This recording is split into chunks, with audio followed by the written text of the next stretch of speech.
মানুষ চিনুন ছোট অভ্যাসে।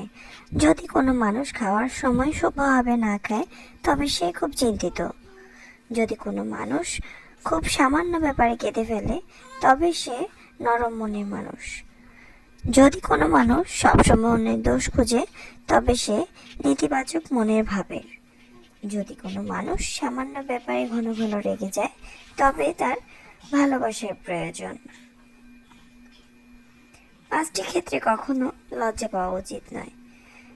কারোর সাথে চোখে চোখ রেখে কথা বলতে লজ্জা পাওয়া উচিত নয়। নিজের শরীর পোশাক নিয়ে লজ্জা পাওয়া উচিত নয়। কাউকে না বলতে লজ্জা পাওয়া উচিত নয়।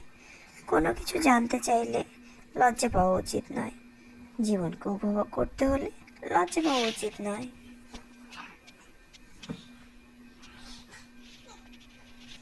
কথা বলার আগে মনে রাখুন, শ্রদ্ধাশীল হন, সবার প্রতি সম্মান বজায় রাখুন, ভালোভাবে শুনুন,